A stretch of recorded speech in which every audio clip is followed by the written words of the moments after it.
Je reviens sur la notion d'égalité qu'a abordée dans Nous ne sommes pas couchés, Aurélie Filippetti le samedi 1er septembre, à l'émission de Laurent Ruquier. Et j'en ai parlé d'ailleurs dans une autre vidéo. Ce que je voudrais mettre en évidence, c'est le problème de la contextualité et de la nouveauté. Qu'est-ce que je veux dire par là?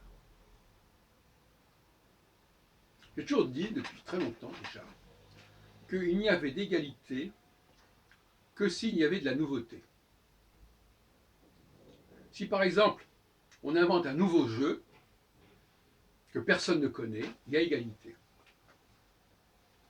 Si des gens jouent à un certain jeu depuis longtemps et que de nouvelles personnes arrivent qui ne connaissent pas ce jeu, est-ce qu'il y a égalité? Certainement pas. Est-ce que s'il y a des gens qui parlent français et d'autres qui arrivent et qui ne parlent pas encore le français, est-ce qu'il y a égalité? Certainement pas.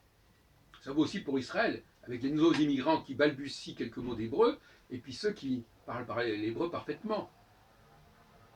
Comme on dit, fluently, couramment.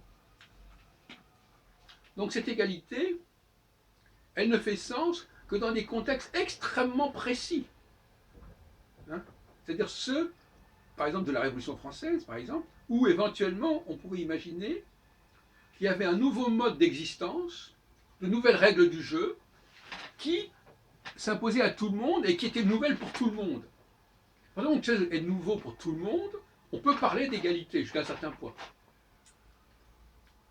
Donc, la phrase « les hommes naissent égaux » ne fait sens que par rapport à la nouveauté. Et la révolution, quelque part, c'était la nouveauté. Donc finalement, dans la formule égalité, il y a en arrière-plan, en filigrane, l'exigence de la nouveauté.